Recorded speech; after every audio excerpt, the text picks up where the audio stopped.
ሰላም ጤና ይስጥልኝ ውድ ተመልካቾቻችን የምትከታተሉት ዲያስፖራ ሚዲያ ኔትወርክ ነው።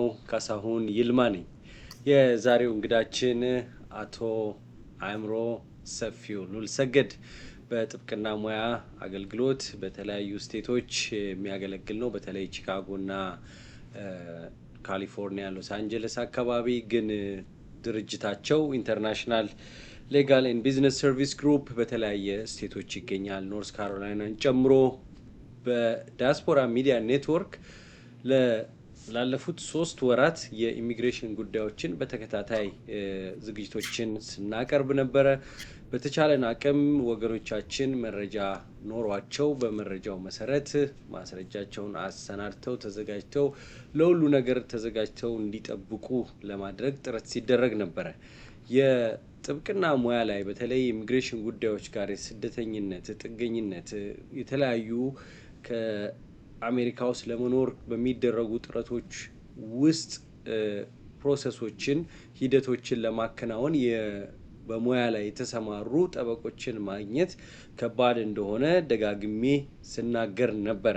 በተለይ የተለያዩ ዜጎች በማህበራዊ ሚዲያ ጭምር ወጥተው ለስደተኛው መረጃ ማግኘት እንዲችል ምን እየተካሄደ ምን ለውጦች እንዳሉ እንዲያውቁ ያደርጋሉ። የኛ የት አሉ የሚል ጥያቄ ስጠይቅ ነበረ። በተለይ ከዶክተር ፍጹም አቻሜለህ በኋላ ምንም ይሄንን ማግኘት አልቻልኩም ነበረ። 3 ወራት አልፈዋል። በጃንዋሪ ውስጥ ለኤፕሪል የቀጠረኝ ሰው ሁሉ ኤፕሪል ላይ ደውዬ ላገኝ አልቻልኩም። በዚሁ ምክንያት አቶ አእምሮን በጣም ላመሰግን በእናንተ ስም ፈቃደኛ ሆነ ተዘጋጅተህ ጊዜን ሰውተህ ስለመጣህና ለወገኖቻችን እውቀትህ ልታካፍል ዲያስፖራ ሚዲያ ኔትወርክ ተጋባዥ ስለሆንክ ከልብ አመሰግናለሁ። እኔም አመሰግናለሁ ካሳሁን። ታንክ ዩ። ብዙ ለውጦች አሉ አእምሮ፣ እንደምታውቀው በኢሚግሬሽን ጉዳይ ላይ በርካታ መረጃዎች በየዕለቱ አሁን እንኳን አንተን ለማግኘት ስዘገጃጅ ስንት ዜና ነበር መሰለ፣ ትኩስ ዜና ወገኖቻችን ማግኘት ያለባቸው እና በአንተ ሙያ የእናንተ ድርጅት የተለያዩ ቦታዎች ስደተኛውን በተመለከተ ብዙ ሂደቶች ውስጥ አልፋቸዋል። በተለይ 113 ቀናት ሆኗል ፕሬዚዳንት ትራምፕ ከመጡና ምንድን ናቸው ዋና ዋና ሜጀር ቼንጅስ፣ ዋና ዋና ለውጦች የምትላቸው እነማን ናቸው? እንግዲህ ሜጀር ለውጦቹ የተደረጉት በአሳይለም ኬዞች ላይ፣ የጥገኝነት ኬዞች ላይ፣ ኮርት ላይ ያሉ ኬዞች እንዲሁም ደግሞ ዩኤስሲአይኤስ መንግስት እጅ ላይ ያሉ የተለያዩ አይነት የኢሚግሬሽን ቤኔፊት ወይም ደግሞ ጥቅማ ጥቅሞች ማመልከቻዎች ላይ ነው እንግዲህ ለውጥ የተደረገው። እንዲሁም ደግሞ ፕሮሰሲንግ ታይሙን በተመለከተ ብዙ ለውጦች ተደርገዋል። የመጀመሪያው ትልቁ ለውጥ ዛሬም ዲስከስ ለማድረግ ያሰብኩት ይሄ የኖቲስ ቱ አፒር የሚለው ነው። ኤንቲኤ ኢሹ የሚደረግበት ነው። ጀስት ባክግራውንድ ለመስጠት ምንድን ነው አሳይለም ኦፊሰሮች፣ የመንግስት አሳይለም ኢሚግሬሽን ኦፊሰሮች ፕሮሲኪዩተራል ዲስክሬሽን የሚባል መብት አላቸው በህጉ ደረጃ። ምንድነው ያ ፕሮሲኪዩተራል ዲስክሬሽን ማለት? እያንዳንዱ ኢሚግሬሽን ኦፊሰር መብት አለው። ይሄን አንድ ኬዝ እጁ ላይ ሲገባ ወረጃ ላይ ሲገባ ወደ ፍርድ ቤት የመላክና ያለ መላክ መብት አላቸው። ለምሳሌ ኬዙ ድናይድ ቢሆን ኦኬ ይሄንን ሰው ወደ ዲፖርቴሽን ፕሮሲዲንግ ላስገባው ወይ ወደ ፍርድ ቤት ልላከው ወይ የሚለው ዲስክሪሽን አላቸው። ያ ፓወር አላቸው። ፕሮሲኪዩተራል ዲስክሪሽን የሚባለው እሱ ነው። ያንን ፓወር ተጠቅመው ብዙ ኢሚግሬሽን ኦፊሰሮች ኦንሊ ሃይ ፕራዮሪቲ የሆኑ ኬዞችን፣ ለምሳሌ በወንጀል የተጠረጠሩ፣ በወንጀል የተከሰሱ ሃይ ፕራዮሪቲ ለሆኑ ለመንግስት አስጊ የሆኑ ለሀገር አስጊ የሆኑ ሰዎች ላይ ነበር ታርጌት የሚያደርጉ የነበሩት። አሁን ግን ሜሞ ወጥቷል ወይም ደግሞ መመሪያ ወጥቶላቸዋል። ይሄ ደግሞ መመሪያ በፌብሩዋሪ 28 2025 ነው የወጣው። ለኢሚግሬሽን ኦፊሰሮች። ነገር ግን አሁን ነው በደንብ ኢምፕሊመንት እየተደረገ እያየን ያለ ነው። በሰፊው ነው ኢምፕሊመንት የተደረገው። ይሄም ሜሞሪያ ምንድን ነው የሚለው ይሄ ፕሮሲኪዩተራል ዲስክሪሽን ያልኩትን መብት ፍርድ ቤት የመላክና ያለ መላክ መብት በጣም ሊሚት አድርጎታል። ሜሞ እያንዳንዱ ኦፊሰር ይሄንን መብት በጣም ሊሚትድ በሆነ ሁኔታ አስገዳጅ በሆነ ሁኔታ ብቻ ነው ተጠቅመህ ወደ ፍርድ ቤት አልክም ማለት የምትችለው። አለበለዚያ ግን ለምታገኛት ኬዞችን እጅ ለሚገቡ ኬዞች ሁሉ ኢሚግሬሽን ቤኔፊቱ ዲናይድ ከሆነ ኢሚዲየትሊ ወደ ዲፖርቴሽን ፕሮሲዲንግ መላክ አለባችሁ ነው የሚለው። ያ ነው ኖቲስ ቱ አፒር ማለት። ኖቲስ ቱ አፒር ማለት ወደ ፍርድ ቤት ዲፖርት ልትደረግ ነው ተብለህ የሚሰጥህ ማስታወቂያ ነው፣ ወር ደግሞ የሚሰጥህ ማሳሰቢያ ነው፣ ቀጠሮ ነው። በዚህ ምክንያት የተለያዩ አይነት ኢሚግሬሽን ቤኔፊቶች አደጋ ላይ ናቸው የሚወድቁት። ለምሳሌ ይሄ I-751 የምንለው የ2 ዓመት የሜሬጅ ቴምፖራሪ ሜሬጅ ግሪን ካርድ ተሰጥቷቸው ወደ 10 ዓመት ለመቀየር የሚያመለክቱ ሰዎች ዩዥዋሊ ሜሬጁ ትክክል እንደሆነ ማሳየት መቻል አለባቸው ለመንግስት። ብዙ ጊዜ ምንድን ነው የሚሆነው? አንዳንዴ ኦፊሰሮች ያዩና ኦኬ በቂ ማስረጃ የላችሁም ብለው ድና ያደርጋሉ ኬዙን። በፊት ምንድን ነበር የሚሆነው? ፕሮሲኪዩተራል ዲስክሪሽኑን ተጠቅመው ኦፊሰሮች ኦኬ ድና ያደርገነዋል፣ ሃይ ፕራዮሪቲ አይደለም ይቀመጥ ነው የሚሉት እና ወደ ፍርድ ቤት አይመሩም፣ ወደ ዲፖርቴሽን ፕሮሲዲንግ አይመሩም። አሁን ግን በሜሞ ደረጃ እያንዳንዱ ኦፊሰር ግዴታ አለበት 751 ዲናይድ ከሆነ ሌላ ኢሚግሬሽን ቤኔፊት ኢሚግሬሽን ስታተስ ከሌለው ወደ ፍርድ ቤት ነው የሚመራው ያ ሰው። ሪሙቫል ፕሮሲዲንግ ውስጥ ገባ ማለት ነው። ያ ደግሞ ገባ ማለት ምንድን ነው? መንግስት ይውጣ ብሎ ይከራከራል። እሱ ደግሞ እንደማይወጣበትን ምክንያት ማሳየት አለበት። ዴንጀረስ ነው ማለት ነው። ለምሳሌ ሬፊጂ ስታተስ ተርሚኔሽን፣ በተለያየ ምክንያት የሬፊጂ ስታተስ ከተሰጠው በኋላ አንድ ሰው ሊወሰድበት ይችላል። ያ ሬፊጂ ስታተስ ሲወሰድበት ኢሚዲየትሊ ወደ ዲፖርቴሽን ነው የሚወሰደው። የኤንቲኤ ኢሹ ይደረግበታል ማለት ነው። አሳይለም አፕሊኬሽን ፋይል አድርገው ከዛ በኋላ ነው አልፈልግም ብለው ዊዝድሮ ሲያደርጉ ያንን አሳይለም አፕሊኬሽን ድሮ ዝም የሚባል የነበረው አሁን ወደ ፍርድ ቤት ነው የሚመራው። ሌላው ይሄ I-90 አፕሊኬሽን፣ ለምሳሌ ግሪን ካርድ የ10 ዓመት ግሪን ካርድ ተሰጥቷቸው ግሪን ካርዳቸው ኤክስፓየር እያደረገ ያሉ ሰዎች I-90 ፋይል አድርገው ኤክስቴንድ ያደርጋሉ። በሆነ ምክንያት ያ I-90 አፕሊኬሽን ዲናይድ ቢደረግ፣ ለምሳሌ አባንደን አድርጋችኋል መኖሪያችሁን እናንተ ቀይራችኋል ተብሎ ዲናይድ ከተደረገ እንደ ድሮ ዝም ብሎ አይቀመጥም። አሁንም ኢሚዲየትሊ ወደ ፍርድ ቤት ነው የሚመሯቸው፣ ዲፖርቴሽን ፕሮሲዲንግ ማለት ነው። ሌላው ሲቲዝንሽፕ አፕሊኬሽኖች በተለያየ አይነት ምክንያት፣ ለምሳሌ ክራይም ፈጽመው ሊሆን ይችላል የመኖሪያ ፈቃድ ላይ ሆነው፣ ኦር ደግሞ አንሎፉል አድሚሽን የምንለው መጀመሪያ ግሪን ካርድ ሲሰጣቸው በስህተት ተሰጥቷቸው የነበሩ ሰዎች በተለያየ አይነት ምክንያት ሊሆን ይችላል። እንደዛ አይነት ኢሹ ኖሮ ዲናይድ ከሆነ የዜግነት ማመልከቻቸው አሁንም ኢሚዲየትሊ ወደ ፍርድ ቤት ነው የሚሄዱት፣ ወደ ዲፖርቴሽን ነው የሚሄዱት። ሌላው ኤኒ ካይንድ ኦፍ ኢሚግሬሽን ቤኔፊት አፕሊኬሽን ያስገባ፣ ነገር ግን ያ አፕሊኬሽን በተለያየ ምክንያት ዲናይድ ከሆነበት ግን ያ አመልካች ለምሳሌ እስራት ታስሮ ከነበረ ከዚህ በፊት ወይም ደግሞ በወንጀል ተጠርጥሮ ተወንጅሎበት ከነበረ ኦር ደግሞ ኮንቪክትድ ሆኖ ከሆነ ጥፋተኛ ነህ ተብሎ ከተፈረደበት አሁንም ወደ ፍርድ ቤት ነው የሚሄደው። ምንድን ነው የሚለው? አሬስትድ የሆነ ቻርጅድ የሆነ ኮንቪክትድ የሆነም ሰው ነው አሁን ወደ ፍርድ ቤት የሚመራው። የግዴታ ኮንቪክሽን ራሱ አይጠበቅም፣ ወይም ደግሞ ፍርድ ወንጀለኛ ነህ ተብሎ መፈረድ ራሱ አይጠብቅም። ሌላው በተለያየ አይነት ፍራድን ሚስሪፕሬዘንቴሽን ዲናይድ የሚሆኑ ኬዞች፣ የሜሬጅ ኬዞች ሊሆኑ ይችላሉ፣ የኤምፕሎይመንት ቪዛዎች ሊሆኑ ይችላሉ። ፍራጅለንት ስቴትመንት የገባባቸው ኦር ደግሞ ሚስሪፕሬዘንቴሽን የተገኘባቸው ኬዞች ሁሉ ወደ ፍርድ ቤት ነው የሚሄዱት። ኤንቲኤ ኢሹ ይደረግባቸዋል። ሌላው ኢንጀነራል ናሽናል ሴኩሪቲ ኬዞች የሚሏቸው ነው። ናሽናል ሴኩሪቲ እንደ ቴሮሪዝም፣ እንደገና ደግሞ የኤስፔናጅ የስለላ እንዲህ አይነት የተገኙባቸው ሰዎች አሁንም ወደ ዲፖርቴሽን ነው የሚገቡት። ሶ ምንድን ነው ዋናው ከዚህ መውሰድ የምንችለው ኦር ደግሞ ሰው እንዲያውቅም የምንፈልገው ምንድን ነው? እንደ ድሮ ኢሚግሬሽን ቤኔፊት ወይም ደግሞ አፕሊኬሽን ፋይል አድርገህ ወይም አድርገሽ ድናይድ ከሆነ እዛው አይቀመጥም እንደ ድሮ። አሁን ምንድነው ማጆሪቲ ኦፍ ዘ ኬዝስ ኢሚዲየትሊ ወደ ዲፖርቴሽን እየገባ ነው። ሶ መጀመሪያውኑ እነዚህን አፕሊኬሽኖች ከማስገባታቸው በፊት ሰዎች እንዲጠነቀቁ ነው የምንፈልገው። መጀመሪያ ሲጀመር ኬዛቸው በደንብ ሪቪው መደረግ አለበት፣ መታየት አለበት። ኤኒ ኢሹዎች እንዲህ አይነት ድናይ ሊያስደርጉ የሚችሉ ኢሹዎች አሉ ወይ ተብለው መታየት አለባቸው። ሶ አንዳንዴ አለማመልከት ጥሩ ሊሆን ይችላል። ምክንያቱም ወደ ዲፖርቴሽን ፕሮሲዲንግ ከተገባ መንግስት ከሀገር ይውጣ እያለ ነው የሚከራከረው። አመልካቹ ደግሞ ከሀገር የማያወጣበትን ወር የማትወጣበትን በቂ የሆነ ማስረጃ ወር ደግሞ ምክንያት ከሌላት ሪዛልቱ ምንድን ነው? ዲፖርቴሽን ነው የሚሆነው።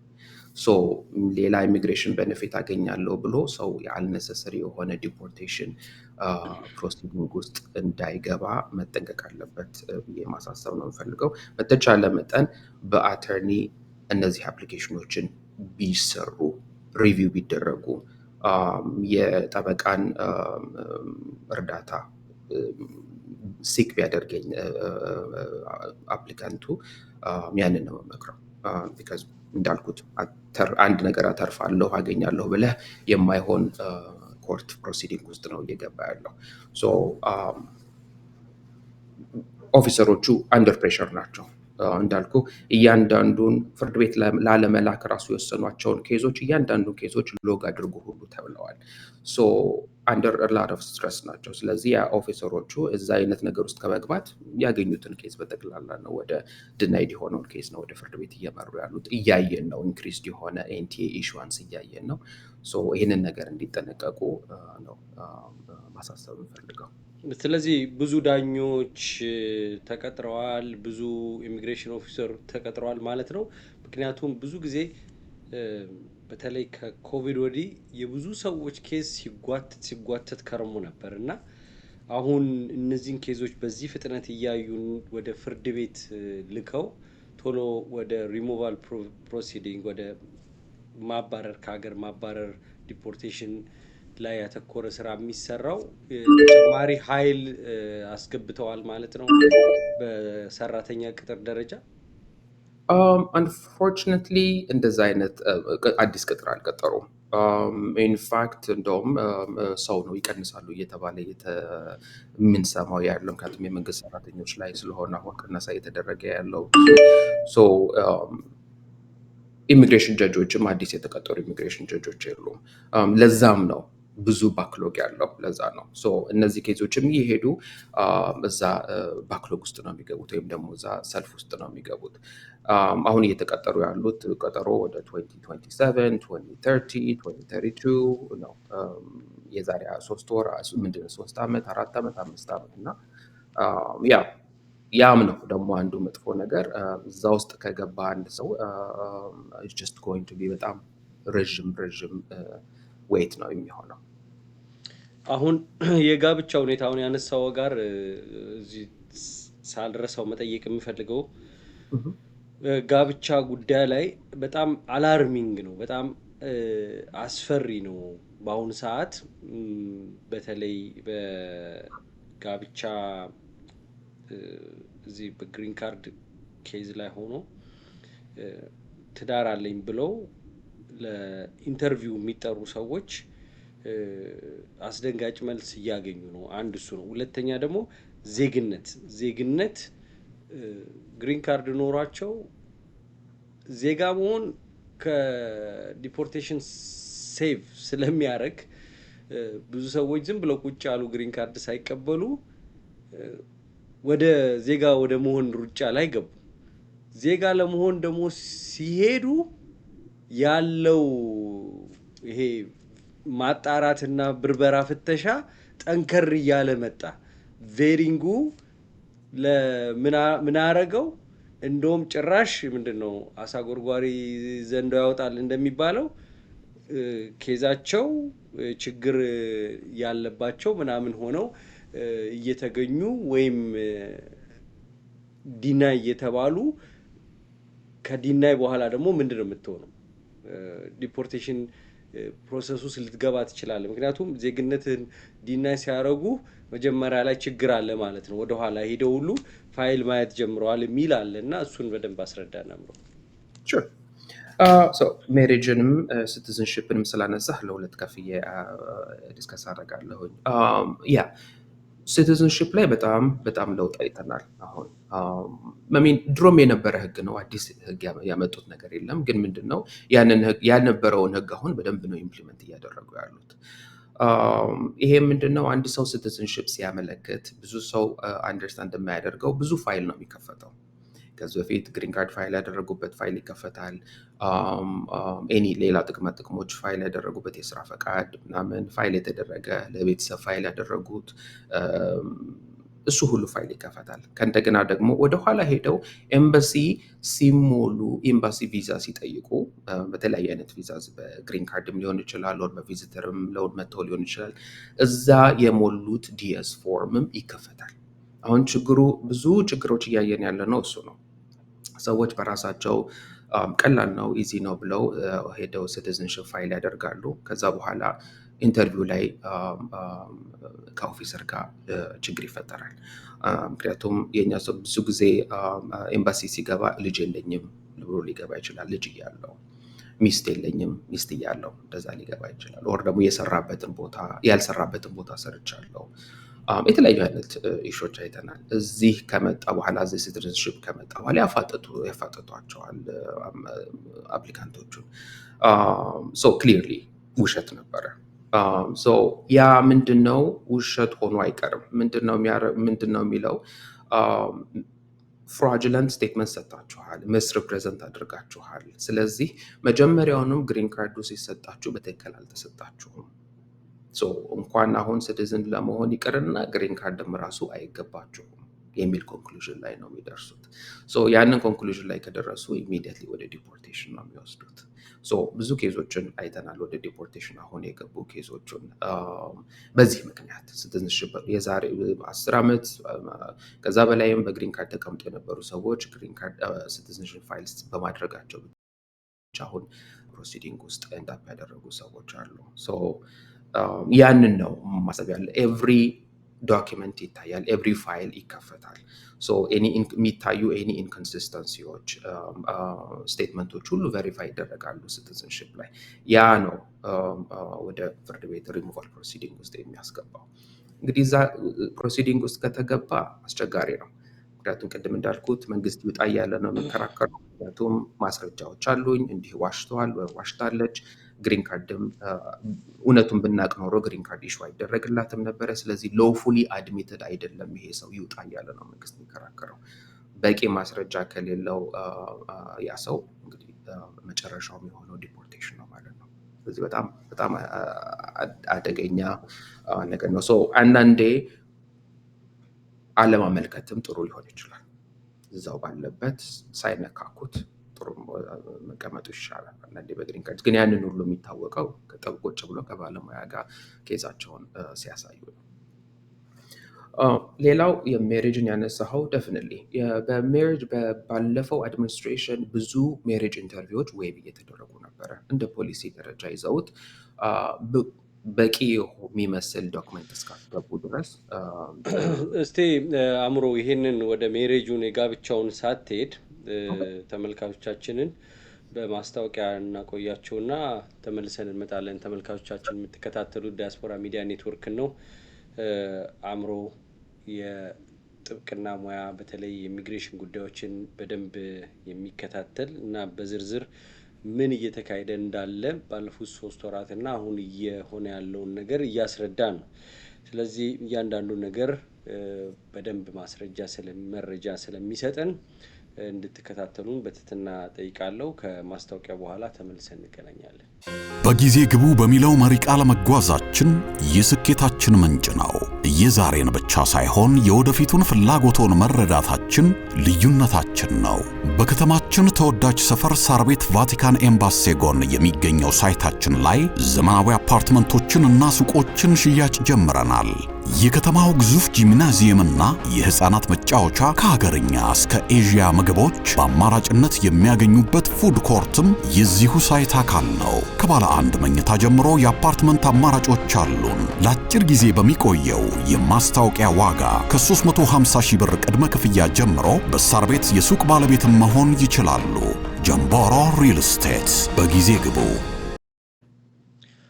ተመልካቾቻችን ተመልሰናል። የምንወያየው ስደተኛው ላይ መጡ ዋና ለውጦች፣ መረጃን ከነ ማስረጃው ጠንቅቆ ማወቅና መዘጋጀት የሚል ነው የዛሬው መሰናዶ።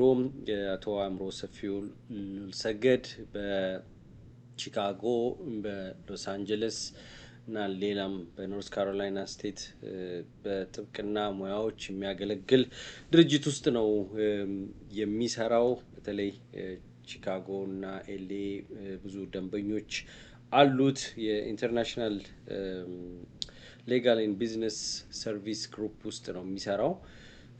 የስደተኛውን ጉዳይ በደንብ ጠንቅቆ ያውቃል እና ጊዜውን ስለሰጠን በድጋሚ አመሰግናለሁ። የሜሬጅ ወይም የጋብቻ ጉዳይ ላይ ነው ያቆም ነው።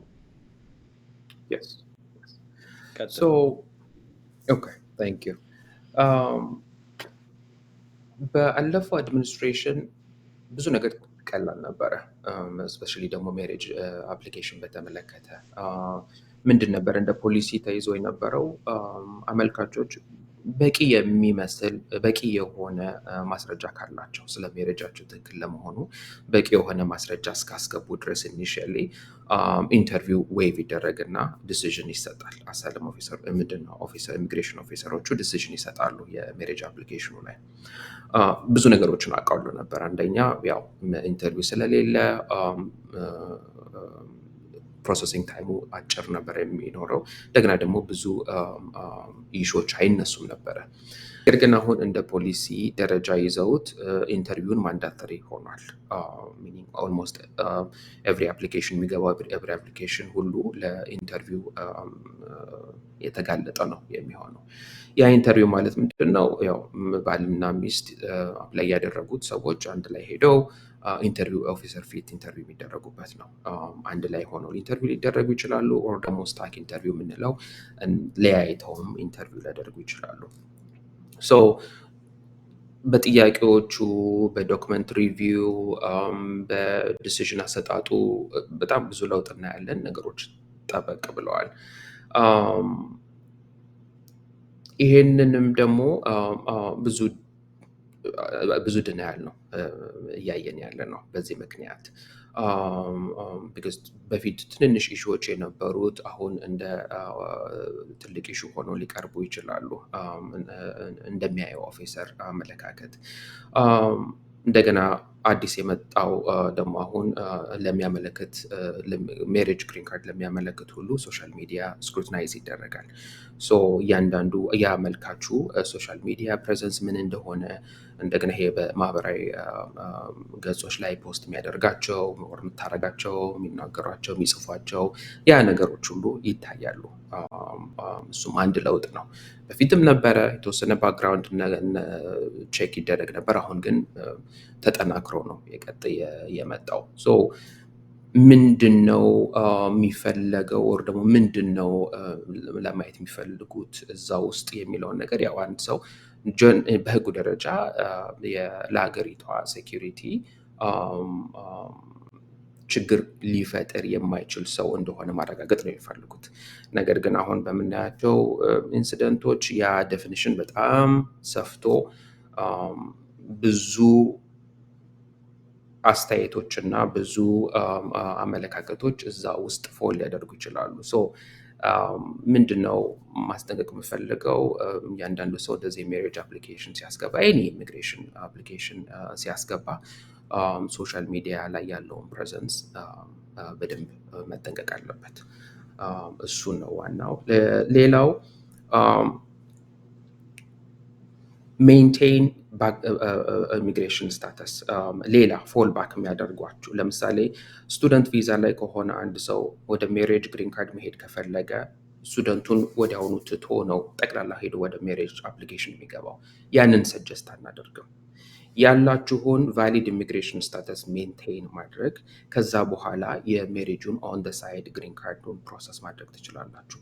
ሜሬጁ ግሪን ካርድ አፕሩቭድ ከሆነ በኋላ ይሄንን ያላችሁን ስታተስ አይዘር ዊዝድሮ ማድረግ ትችላላችሁ ኦር ደግሞ አባንደን መደረግ ይቻላል።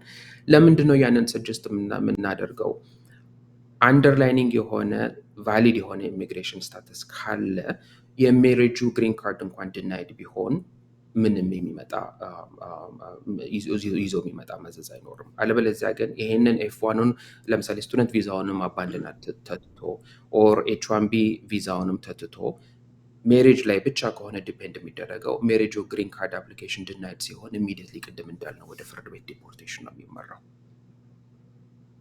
ሶ እየመከርን ያለን ሰዎችን ቲፒኤስም ካላችሁ ስቱደንት ቪዛ ላይም ከሆናችሁ ያላችሁት ኦር ሌላ የስራ ቪዛ ላይ ከሆነ ያላችሁት ኤች1ቢ ኤል1 የሚባለውን እሱን እንዳለ ሜንቴን አድርጉት። ምክንያቱም እሱ መጠባበቂያችሁ ነው የሚሆነው። ከዛ በኋላ ኦን ደ ሳይድ ግሪን ካርድ አፕሊኬሽናችሁን ፋይል ማድረግ ትችላላችሁ። ግሪን ካርዱ እንኳን አንድ ነገር ቢሆን ወደ ዲፖርቴሽን ፕሮሲዲንግ አይመራም ያ ሰው ማለት ነው። ስለዚህ ሴፍ ይሆናል። ያ ነው። ሁለተኛው አሁንም ደጋግሜ እንደምለው እነዚህ አይነት ማመልከቻዎች በባለሙያ ታይተው ተጣርተው ቢገቡ የተሻለ ነው። ስፔሻሊ ደግሞ ኢንተርቪው ላይም ደግሞ ሲጠሩ ሁለት አመልካቾቹ ባለሙያ ይዘው መሄድ በጣም ጠቃሚ ነው። ምክንያቱም እዛ ላይ የሚነሱ ብዙ ኢሹዎች አሉ። ብዙ ሚስ አንደርስታንዲንጎች እናያለን። የሚፈጠሩ ሚስ አንደርስታንዲንጎች በኋላ እነዛ ሚስ አንደርስታንዲንጎች እንደ ማጭበርበር እንደ መዋሸት ተደርገው ይወሰዳሉ። ሚስ ኮሚኒኬሽን ወር ሚስ አንደርስታንዲንግ የሆኑ ነገሮች እነዛን ነገሮች ክሊር አፕ ያደርጋል። ሶ እንደ ድሮ ትንሽ ቀላል ስላልሆነ ነገሮች ስፔሻሊ ደግሞ የሜሬጅ ግሪን ካርድ በባለሙያ ቢሰራ ቆንጆ ነው። ስፔሻሊ አውት ኦፍ ስታተስ ምንም ስታተስ ኢሚግሬሽን ስታተስ የሌላቸው ሰዎች አሜሪካዊ ዜጋ አግብተው ወደ ግሪን ካርድ ፋይል የሚያደርጉባቸውን። ምክንያቱም መንግስት የሚያስበው ምንድን ነው ስታተሳቸውን ፊክስ ለማድረግ ነው ይሄንን ሜሬጅ የገቡት ብሎ ነው የሚያስበው ሰው። ለዛም ነው ሪቪው በጣም ጠንከር የሚለው። ቅድም እንዳልኩት በሆነ ምክንያት ኢሚግሬሽኑን ዲናይድ ቢደረግ እነዚህ ሰዎች ለዲፖርቴሽን ተጋላጮች ናቸው። የዚህ ሀገር ወደ ኢትዮጵያም እሄዳለሁ። የተወሰኑ ጥያቄዎች አሉኝ። በተለይ የትምህርት ኤፍ1 ቪዛ ማግኘት እንደገና በሜሬጅ የሚጠብቁ ሰዎች አሉ። እዛ ሆነው እዚህ ዜጋ የሆነ ባል ወይ ሚስት ትኖራለች፣ ልጆች እና ሌላኛው ትዳር አጋር እዛ ይሆናል እና እየጠበቁ ያሉ አሉ። 3 ዓመት ያለፋቸው ሰዎች አሉ። ኤፍ1 አለ። ግን ከዛ በፊት አሁን ለምሳሌ ይሄ ፍሮዱለንት የሚባለው የተጭበረበረ ሰነድ አለባቸው የሚባሉ ሰዎች አሉና ለምሳሌ በብዙ ሀገራት አሁን በኢሚግሬሽን ጉዳዮች የፊሊፒንሶች የተለያዩ ሀገራትን አያለሁ እከታተላለሁ እና እዛ ላይ የምንሰማቸው ነገሮች ከኛ ጋር ከኤርትራውም ከኢትዮጵያም ኮሚኒቲ ጋር ተመሳሳይ ነገሮች አሉ። ይሄ ወንድምና እህት ተጋብቶ የመምጣት ምናምን የተለመዱ የነበሩ ነገሮች አሁን ሰዎች በስጋት ውስጥ የሚኖሩ አሉ እና በእኛ ማህበረሰብ ውስጥም ደግሞ አንዱን ለመጉዳት የሚሄዱባቸው ነገሮች አሉ። ወደ ኋላ ተኪዶ እንደዚህ አይነት ነገር ጥቆማ ለኢሚግሬሽን ሲደረግ በእርግጥም ትክክለኛ የኢሚግሬሽን ስታተሳቸው ለምሳሌ ዜጋም ሊሆኑ ይችላሉ ችግር ያመጣባቸዋል። እንደዚህ አይነት ነገሮች ተመልክተሃል?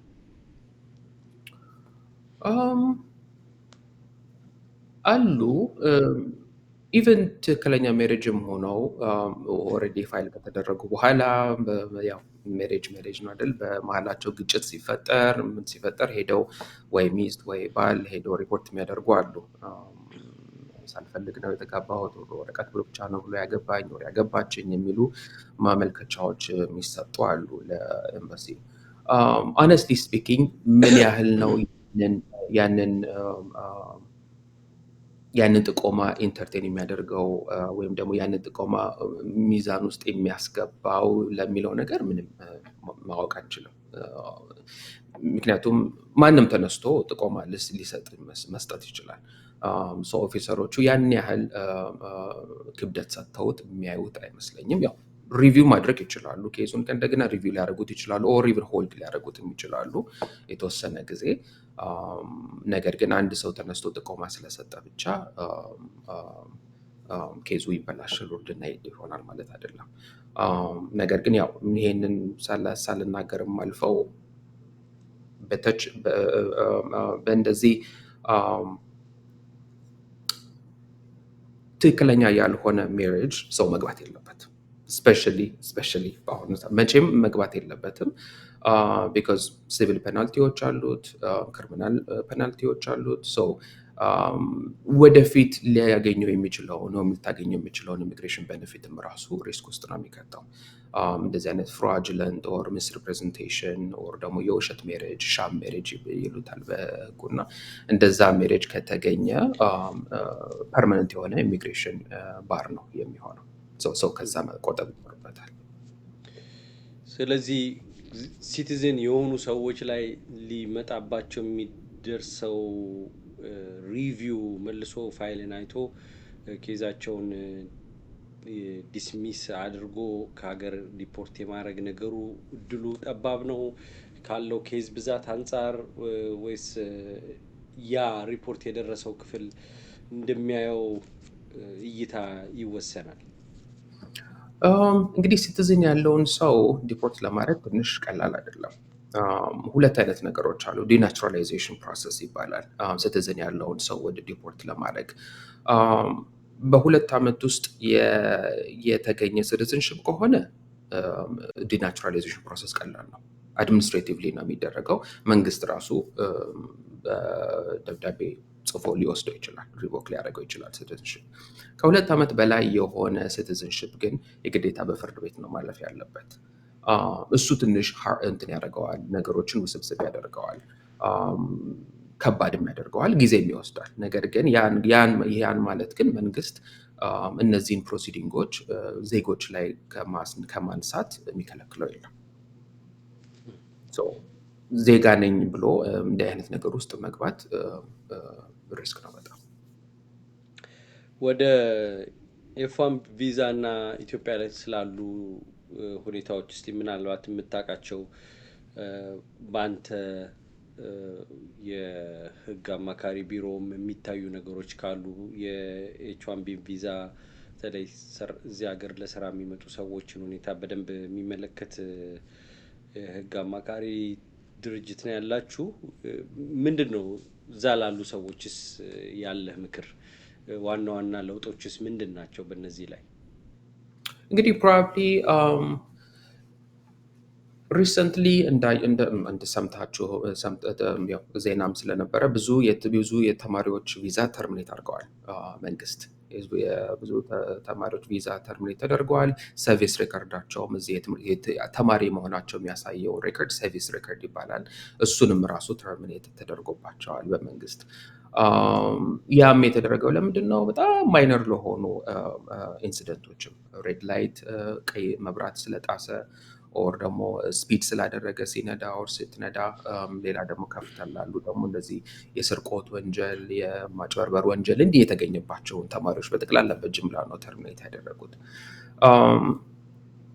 ያው ከኢትዮጵያ ገና ፕሮሰስ አድርጎ ለሚመጡ ሰዎች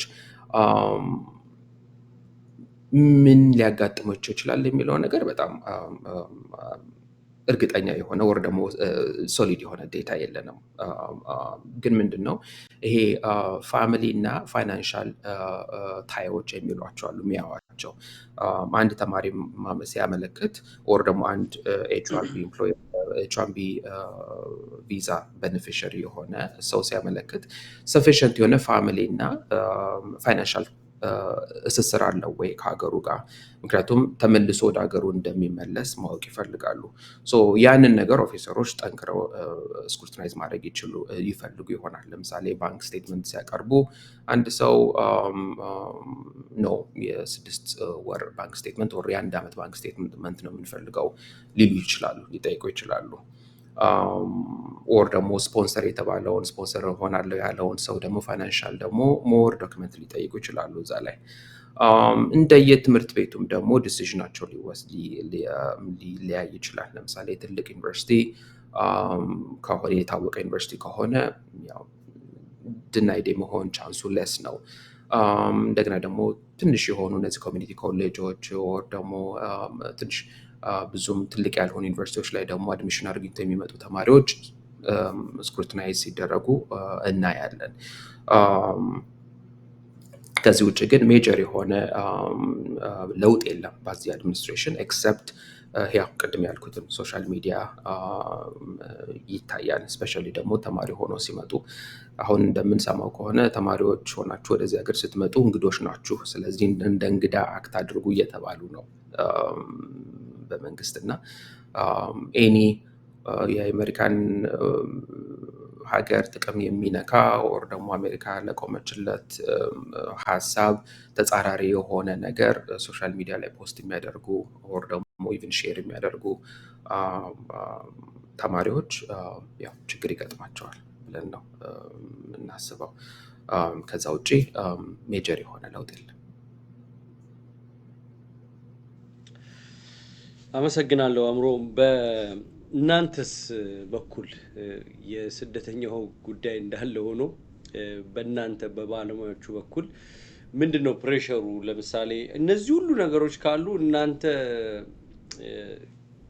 ለደንበኛችሁ ጉዳዩን ማመልከቻውን አሸናፊ ለማድረግና ተቀባይነት አግኝቶ ወረቀቱን እንዲያገኝ የማድረጉ እድል ጠባብ ነው ወይ ከበፊቱ?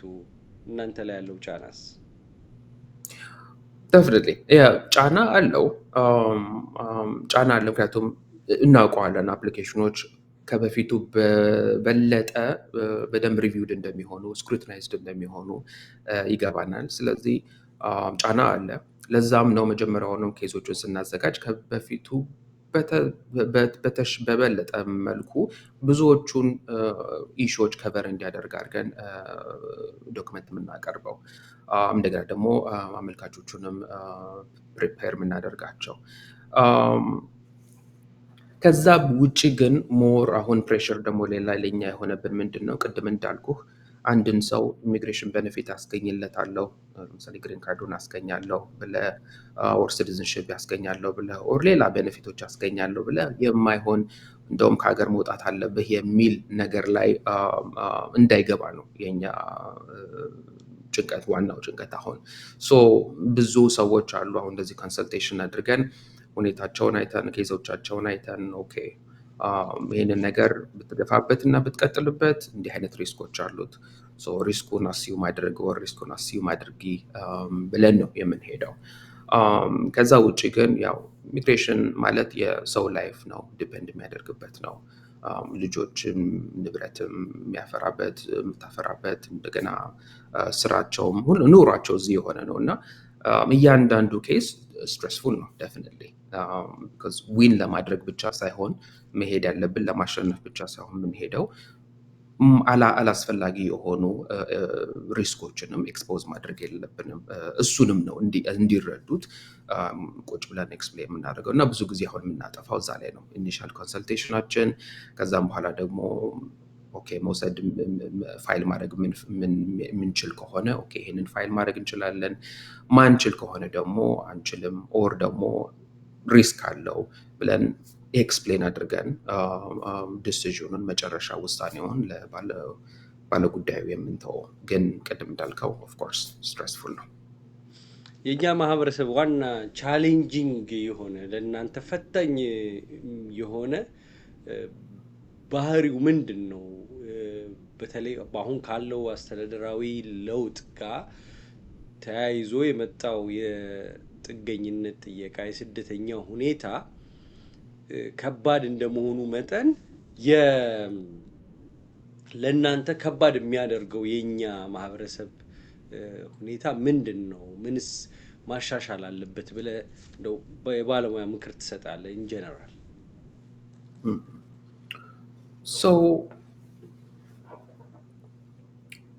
ብዙ ጊዜ የምናየው ሰው በራሱ ፋይል ያደርጋሉ። አንድን ኬዝ አንስተው በራሳቸው ፋይል ያደርጋሉ።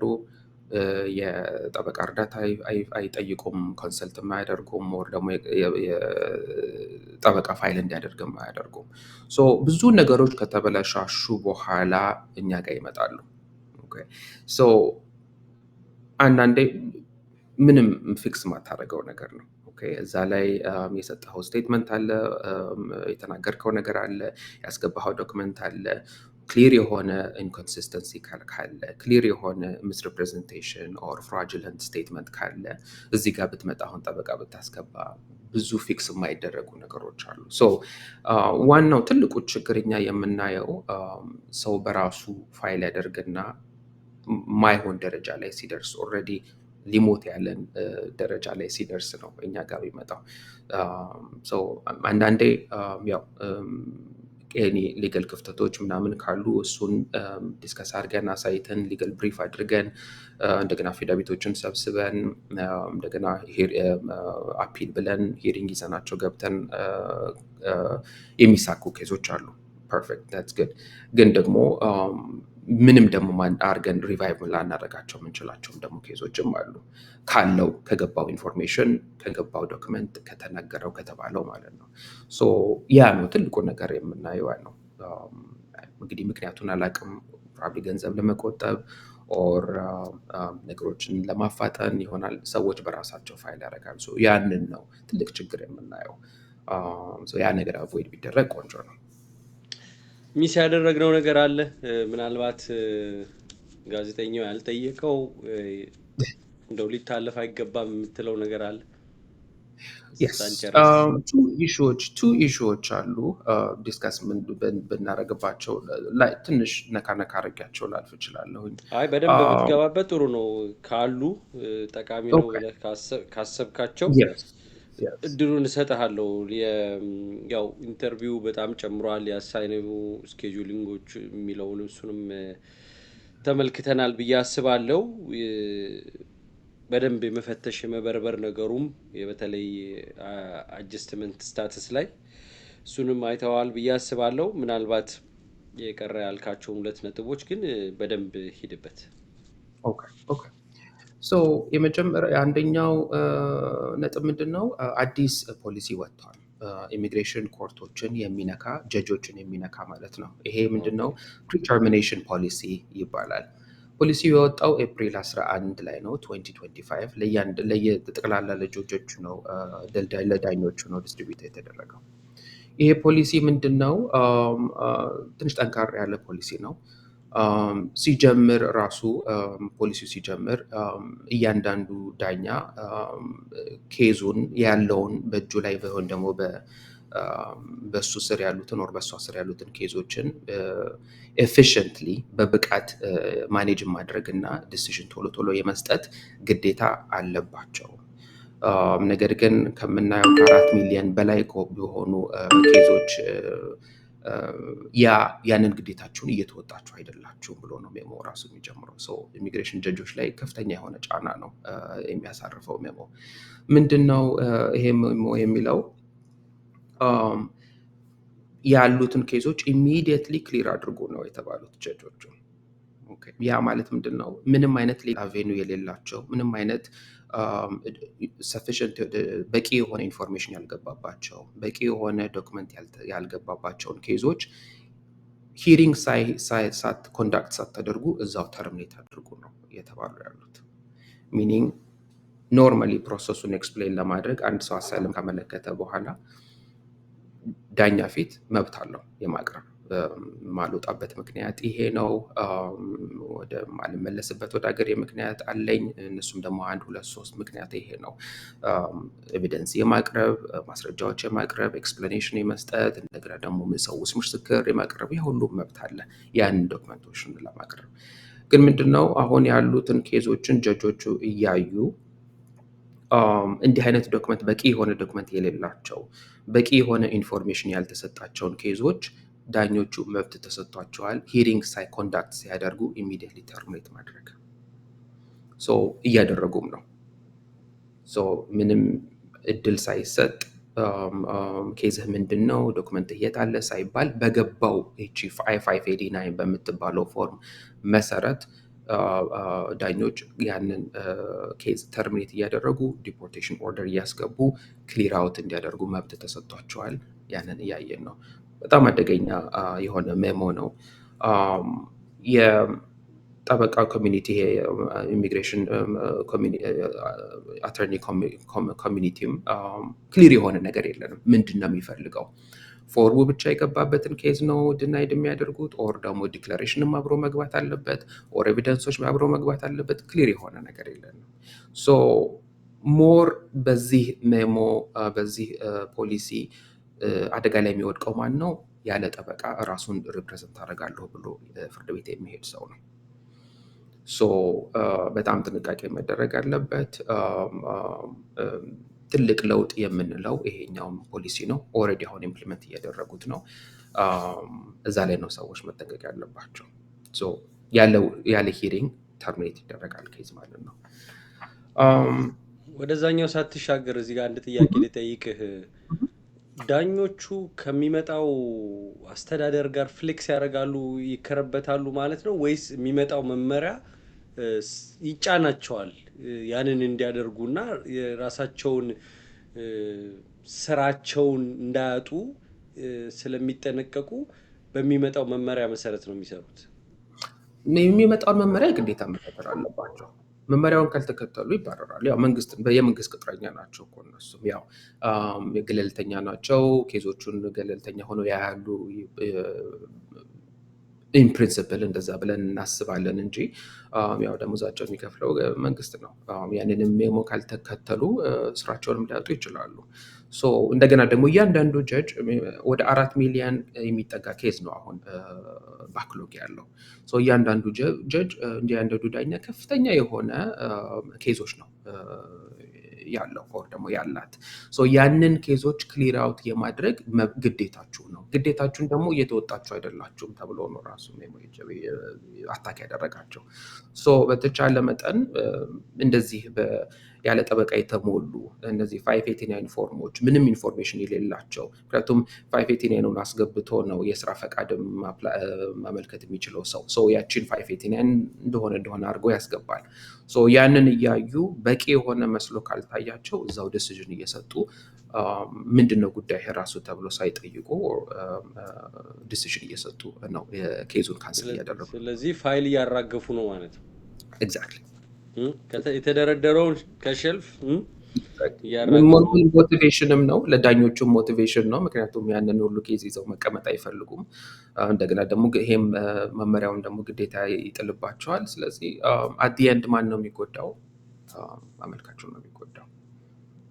ሁለተኛው ቀጥል። የመጨረሻው ለማንሳት የፈለግኩት አሁን ሪሰንትሊ እያየ ነው ያለ ነው ፓስት 2-3 ሳምንቶች እና ይህም ደግሞ የሲቪል ፔናልቲ እየተጣለበት ያለ ነው። ቅጣት ነው። ምንድን ነው ይሄ ታርጌት የሚያደርገው?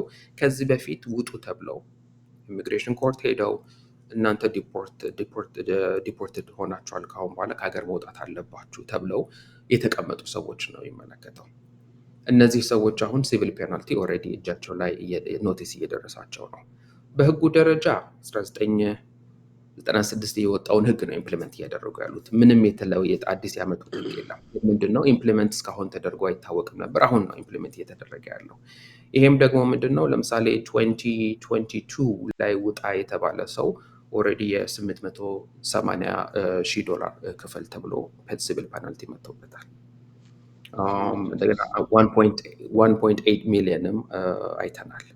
880,000 22 ላይ yes because በየህጉ ምንድነው የሚለው 1996 የወጣው ህግ ሪሙቭድ የሆኑ ሰዎች ዲፖርት ተብለው የተቀመጡ ሰዎች በየቀኑ ከ500 ብር ያላነሰ ነው በየቀኑ ቅጣት የሚቀጡት። 2015 ላይ የ500 ብር ከፍ ብሏል። ኢንፍሌሽን ስለመጣ ከፍ አድርገውታል። በየቀኑ ነው የሚቆጥረው። ይሄ ሁሉ ሰው ዲፖርትድ ተብሎ እስካሁን ያልወጣ ዝም ብሎ የሚኖር ለብዙ ዓመት እዚህ የሚኖር ሰው አለ። ያ ሁሉ ለሲቪል ፔናልቲ የተጋለጠ ነው። ኦልሬዲ ኢምፕሊመንት እያደረጉ ነው። ፔናልቲውንም እየላኩ ነው። እንግዲህ ያ ፔናልቲ ምንድነው? አንድ ሰው $800,000 እንዲከፍል ከተጠየቀ or $1.8 ሚሊዮን እንዲከፍል ከተጠየቀ ያው ንብረት አደጋ ላይ ነው፣ ደሞዝ አደጋ ላይ ነው፣ ኢንቨስትመንት አደጋ ላይ ነው የሚወድቀው። እንዲህ አይነት ኖቲስ የሚመጣላቸው ሰዎች በሜል ነው እየመጣ ያለው። በጣም በጥንቃቄ ነው ማየት ያለባቸው። ኢሚዲየትሊ ባለሙያ ማናገር ይኖርባቸዋል። በህጉ ደረጃ የ30 ቀን እድሜ ይሰጣቸዋል። ይህን ነገር አይደር እንዲቀነስላቸው ኦር ደግሞ እንዲሰረዝላቸው የመጠየቅ መብት አላቸው within 30 days።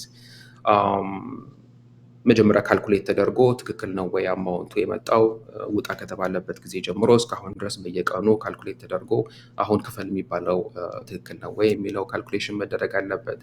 ከዛ በኋላ እዚህ ሚቲጌሽን ሪዝኖች አሉ፣ ሬሚሽን ሪዝኖች አሉ።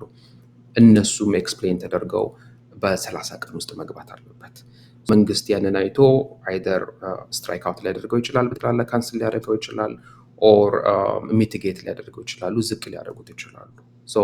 ያንንም ገንዘብ ከፍለው እንደገና ደግሞ ከሀገር መውጣት ነው የሚጠበቅባቸው። እንደው ፑሽ ለማድረግ ፕሬሸር ለማድረግ ነው ወይስ የዚህን ያህል ገንዘብ በእርግጥ አንድ ስደተኛ ይኖረዋል ተብሎ ነው? በእርግጥ እዚህ ሀገር ወረቀት ዲፖርት ተብለው ግን ንብረት አፍርተው ሬስቶራንትም ስቶር ምንም ከፍተው እየሰሩ ያሉ ይኖራሉ፣ ቢዝነስ ያላቸው። ለነሱ አደጋ ነው። ግን ማጆሪቲው ስደተኛ ብዙሃኑ የዚህን ያህል ገንዘብ የሚያጠራቅምበት አቅም የለውም። እንደው የለኝም ካለ ምንድን ነው የሚሆነው? ፕሮሲዲንጉ እስር ነው የሚሆነው ወይስ ምንድን ነው?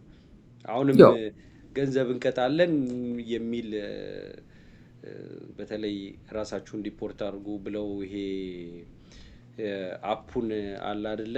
የሲቢፒ ሆም የሚለው አፕ በፊት ሲቢፒ ዋን የነበረው እሱን ሞልታችሁ ራስ ሰልፍ ዲፖርት አድርጉ ከተባለ በኋላ ቅጣት አለ እያሉ ነው። እና እንዴት ነው የምታየው እሱ?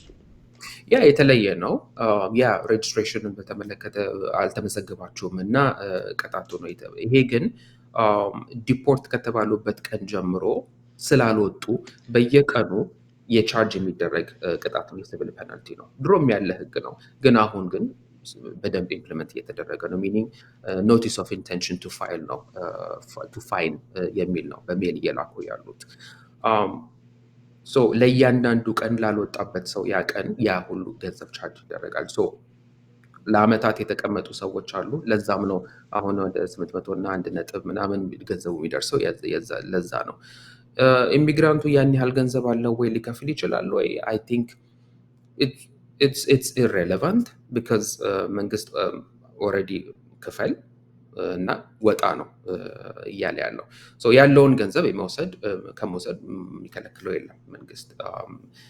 እዛ የተቀጣውንም ገንዘብ በጠቅላላ ያገኛል አያገኝም፣ እሱ ሌላ ኢሹ ነው። ግን ምንድነው አደገኛ የሚያደርገው ምንድነው? እነዚህ ኖቲስ አንደኛ ይሄ ኖቲስ ከደረሰው አንድ ሰው መንግስት የት እንደሚኖር ያውቃል ማለት ነው። ኦር የት እንደምትኖር ያውቃል ማለት ነው መንግስት። ኤኒ ታይም ይሄ ሰው ወደ ዲፖርቴሽን መጥተው ወደ ዲፖርቴሽን ሊወስዱት ይችላሉ። ሁለተኛው ምንድነው? ያለው ንብረት ትንሽም ቢሆን ብዙም ቢሆን ያለውን ንብረት ሪስክ ውስጥ ነው የሚሆነው። ያላቸው በህጉ ደረጃ በህጉ መሰረት ያላቸው የይግባኝ ታይም በጣም ሊሚትድ የሆነ ስለሆነ 30 ቀን ስለሆነ የተሰጠው ኢሚዲየትሊ ባለሙያ ማናገር ግዴታ ያስፈልጋል። ያንን ነገር ነው ብቻ ማድረግ ይቻላል። የዛ የ30 ቀን ይግባኙ ላይ መክፈል አልችልም፣ የተለያዩ አይነት ሚቲጌሽን ሪዝኖች አሉ። የህክምና ኢሹ ሊሆን ይችላል፣ ያለመወጣበትን ወር ደግሞ ያልወጣችበትን ሪዝን ኤክስፕሌን በማድረግ ሊሆን ይችላል። ሰው አይደር ሎወር ቀንሱልኝ ወር ደግሞ እንደ ጠቅላላ ሰርዙልኝ የሚል ግን በ30 ቀን ውስጥ ያ ማመልከቻ ካልገባ የጸና ነው የሚሆነው ቅጣቱ። አሁን መክፈል ባይችልም አንድ ሰው እና ዲፖርት ቢደረግም ያ ነገር ፔናልቲው እንዳለ ነው የሚቀጥለው። ወደፊት እንኳን ለሚያስበው ወር ለምታስበው ኢሚግሬሽን ቤኔፊት ሳንካ ነው የሚሆንባቸው። በጣም ነው የማመሰግነው። ተመልካቾቻችን ጠበቃ አእምሮ የተለያዩ ርዕሰ ጉዳዮችን ከስረ መሰረቱ በደንብ ተንትኖልናል። ለአንድ ሰዓት ያህል ነው እንግዲህ እየቆየ ነው በዚህ ላይ በተለያዩ ጊዜያት በተለይ ለየብቻ ነገሮችን የምናይበት ርዕሰ ጉዳዮች ይዘን እንመጣለን።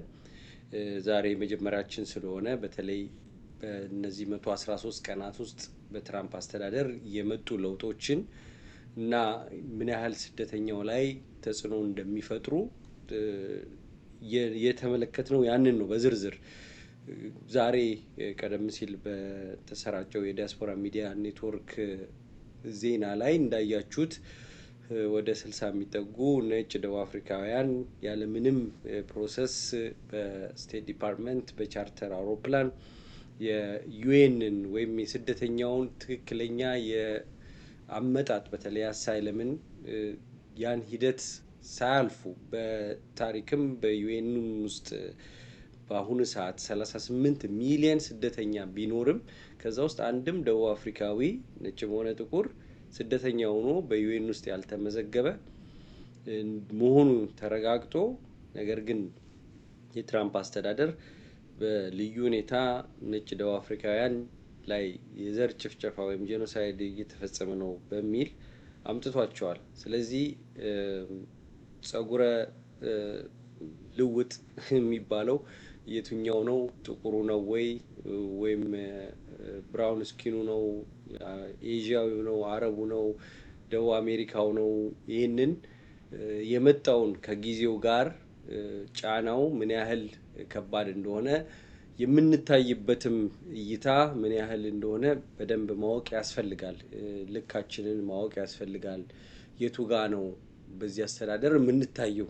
መነጽሩ እንዴት ነው የሚያየን የሚለውን በደንብ ማየት ያስፈልጋል። ለዚህ ነው ባለሙያዎችን ቀርቦ ማነጋገር፣ ጉዳያችሁን ስታመለክቱ በደንብ መዘጋጀት የሚያስፈልገውና እንደነዚህ ባለሙያ የሚመክሩትን ምክር በደንብ አድምጦ መተግበር ጥቅም የሚኖረው እና ሌላም ዝግጅት ይኖረናል። ከአእምሮ ጋር ሰፊ ጊዜ ነው የሰጠህን።